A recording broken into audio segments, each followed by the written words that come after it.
R$100 mil. Esse é o valor que os aposentados Ana e Hamilton devem à União. Isso porque eles moram em terreno considerado de marinha e não tiveram condições financeiras de pagar a cobrança anual.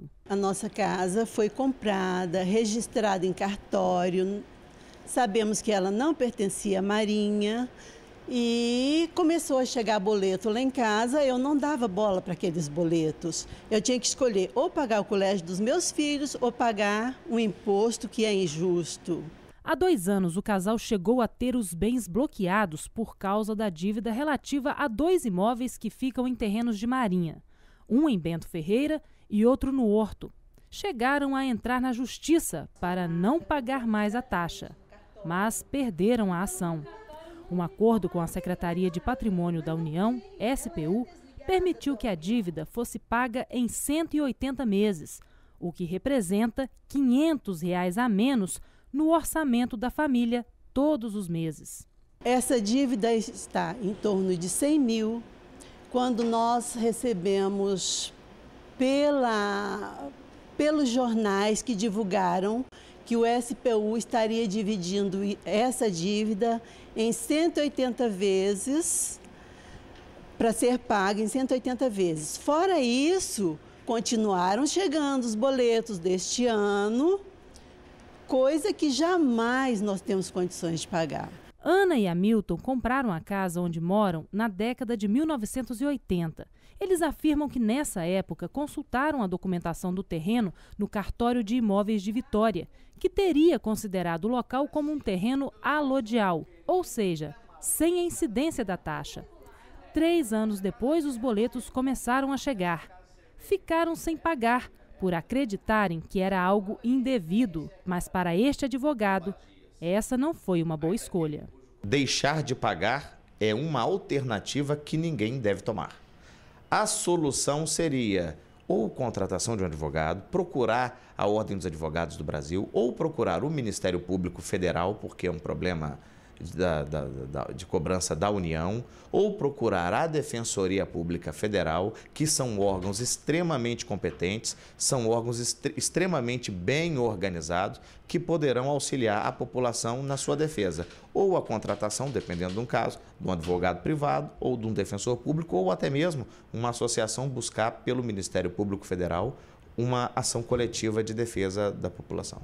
Às vezes, a cobrança, se declarada indevida em juízo, até pode se reverter em uma condenação em favor de quem está sendo cobrado irregularmente.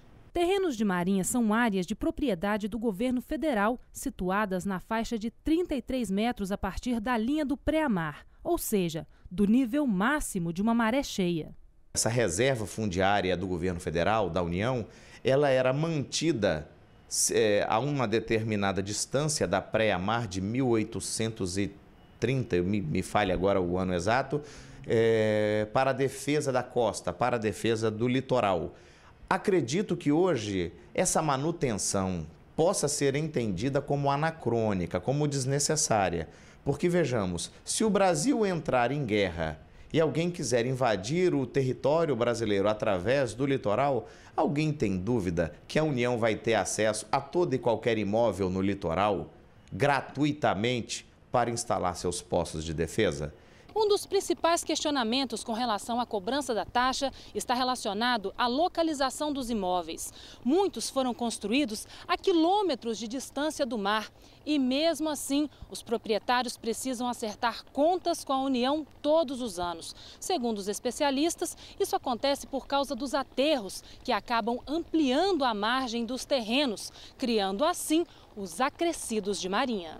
Os aterros são feitos em direção ao mar e tem aterros consistentes, muito grandes, que às vezes cobrem uma área de até 200, 300 metros de distância do mar, né? E a pessoa às vezes está a 200 metros do mar, porém numa área aterrada. Consequentemente, ele está num acrescido de marinha, sendo afeto pelas cobranças da União. Mas essas demarcações são mesmo polêmicas. Isso porque foram feitas no século XIX sem nenhuma precisão, com tiros de canhão. Como explicar, por exemplo, o fato de casas construídas lado a lado, em que uma está isenta da cobrança e a outra não? São situações que eram para ser idênticas, né? Quem estivesse dentro de uma regra lógica e objetiva deveria estar inserido ou excluído da tarifação ou da cobrança do terreno de marinha. Só que há situações muito peculiares. Aqui em Vitória as pessoas argumentam que imóveis vizinhos, um cobra, o outro não cobra. Tem imóveis com documentos centenários que não tem o terreno de marinha registrado no documento e que 20, 30 anos depois do documento pronto, a União veio querer a cobrança. Então, são situações que merecem ser revistas com cuidado. As discussões sobre a cobrança da taxa de marinha ganharam força no Estado depois que a Assembleia Legislativa criou uma comissão especial para apurar se a cobrança é mesmo ilegal. Algumas medidas já estão sendo adotadas. Os membros da comissão protocolaram uma ação no Ministério Público Federal pedindo o fim da taxa no Espírito Santo. Os trabalhos estão intensos, semanais. Queria convidar a todos para participar toda segunda-feira, de 10 às 11, na Assembleia Legislativa, onde nós colhemos informações, fazemos um balanço e avançamos com ações concretas para que essa taxa abusiva, ilegal, imoral seja encerrada no Espírito Santo e também no Brasil. Quando a emenda for votada, certamente o Congresso deverá aprovar.